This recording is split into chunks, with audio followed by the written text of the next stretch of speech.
Hello, everyone, and welcome. My name is Caroline McGraw, and I'm with The Clearing, a non 12-step dual diagnosis residential addiction treatment center where we teach you how to not hate yourself anymore. And I think that's something we can all get behind. So, today we're going to talk about limiting beliefs that are holding you back. This is a big one. So, what are limiting beliefs? So, let's get started here. They're ideas that you have, be them conscious ideas or subconscious ideas, about the way that the world works. So, how do you identify them? Especially if they're subconscious, by definition, you're not always going to be aware of your own limiting beliefs. So, one really good trick that I like to use is once I've identified a judgment that I have, I ask why behind the judgment. So, to give an example, I am mad at myself because I made a mistake. So maybe my judgment is, oh, I'm so stupid. I shouldn't have done that. Okay, well, why? Why shouldn't you have done that? Well, because I shouldn't make mistakes. Why? Why shouldn't you make mistakes? And then I get at the deeper underlying belief of I should be perfect all the time. Or perhaps it's if I make a mistake, this person won't love me. Or parents should never make mistakes, or teachers should never make mistakes. You get the idea. So ask why behind the judgment if you're looking for the limiting belief. And you'll also be able to tell a limiting belief because it will feel painful. When you say it, when you think it, it will feel constricting, binding, and yes, limiting. So one example would be, I'm a screw up. I can't tell anyone.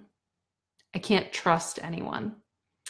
Do you hear how these are these big generalizations? They're these global rules about the way the world works, but they're also really painful.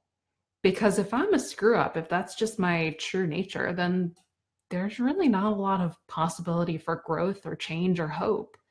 And if I can't trust anyone, there's not a lot of possibility for real relationship, for openness and vulnerability. And if I can't tell anyone my truth, then I'm locked in this isolation box of silence and secrecy. So, again, limiting beliefs, these global ideas about the way the world works that cause us pain and that really make our lives smaller than they could be. So, how do we work with these limiting beliefs? I'll give you two different ways to work with them. The first is to question them, and the second is to forgive them. These are both really, really important. And one is more of a mental level. So questioning, that's working with limiting beliefs on a mental level. And forgiveness is really working with them more on the heart level, on the emotional level. And I would encourage you to work with both of these things because a lot of time people will do one or the other and then stop there. They'll do the mental level work and be like, great, I'm healed, I'm good, I'm ready to go. But they won't move on to the emotional level work and they won't really feel that internal shift and that greater freedom that they could feel if they worked on both levels. So again, also with these two levels, what you think will determine how you feel. So if you work with the mental level, you can also know that your feelings are likely going to change as you revise your beliefs. So they're inextricably connected. You can't really separate them out. So let's work with a limiting belief such as, I can't trust anyone. Now, we could talk all day about how you might have come up with that one and what in your life experience might have taught you that. And very likely you had really significant traumas that you learned from those painful experiences. I can't trust anyone. But that belief is not serving you now. It might have served you at an earlier time in your life, but it's not serving you now. So how do we work with it? First, we question it. And one of the most basic ways to do that is to see the results of that belief in your life. See, well, I'm going through life with this belief that I can't trust anyone, but I see that that's been hindering me from forming healthy relationships and positive connections. And I see that that belief causes me a lot of internal upset. It really doesn't feel peaceful. It doesn't feel calm. It's not the way I want to feel. So that's one way to begin kind of wiggling that belief on the mental level to see, hey, this is something I've adopted and it's not working for me. Come at it from the very utilitarian approach. It's like having a really blunt pair of scissors that's frustrating you. You're like, these scissors are not working for me. I need a better tool here. You can think of your thoughts that way. I need a better tool for this job. And then shifting more to the emotional level, working with the forgiveness piece.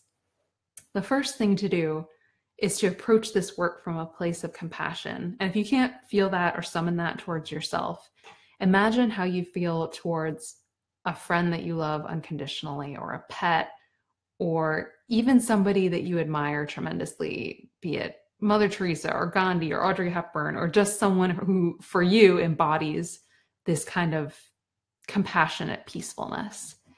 So center that feeling in your body. And then once you've identified the limiting belief, invite yourself to forgive yourself for it. And the script that we use in our program goes like this.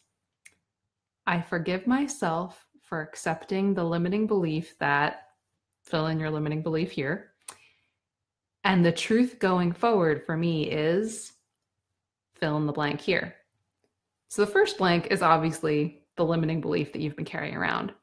But what's that second blank? Let's talk about that for a second. You fill in the second blank, the truth going forward for me is blank, with what you feel that voice of unconditional love would say. That can be your love for a friend, a pet, that can be someone that you feel embodies compassion. Channel that feeling or that voice and have that fill in the blank. So to give the example, I forgive myself for accepting the limiting belief that I can't trust anyone. And the truth going forward for me is, and then I would wait and I would just really tune in and tap in and listen. And, you can come up with an infinite number of possibilities. So one, if just a baby step is really all you feel like you're willing to take, maybe you could say, the truth going forward for me is that some people somewhere are trustworthy. If you really feel you can say that with integrity, that there are some human beings on the planet that deserve your trust, then you can say that. If even that feels too much, maybe you could say something like, the truth going forward for me is that I'm open to the possibility that some people are trustworthy. And that might be where you are, and that's fine. There is no judgment. As long as you can find some movement toward greater openness. If you're really feeling very brave, maybe you might say something like, the truth going forward for me is that I can trust everyone if I can trust myself. That's kind of a wild one, but if you think about it, if you can trust yourself to be there for yourself and to love and protect and defend and honor yourself, then you can trust everyone else to be whoever they are. You don't need them to fit a certain box. Again, play with this belief, see what sounds right to you. These are just things that come up for me. Yours are going to sound different because it's personal to you. There's no one right answer to this question. Another one could be, I forgive myself for accepting the limiting belief that I can't trust anyone. And the truth going forward for me is that I enjoy life more when I wisely allow myself to trust some people. And that could ring really true for you. It doesn't mean you give up your sense of judgment or discernment. It just means that you realize, wow, I like my life better when I let some people in. And that's good enough to go forward. So this is a much larger topic, but I hope that that is something that you can begin with today. Begin working with that. Begin seeing, what would the voice of love and compassion say to this limiting belief?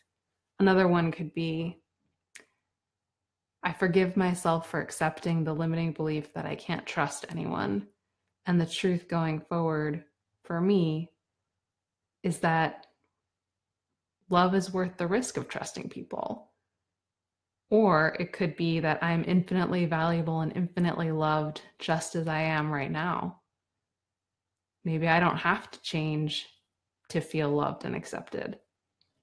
So again, we could take this in so many different directions, but I know we're at our time. So I'm going to wrap up and invite you to question and then forgive your limiting beliefs. And if you want to join some like-minded people in doing this work, we invite you to join our free Facebook group, Healing Underlying Core Issues, where we talk about all this kinds of great stuff and share resources and just have a group of people who are working on this together.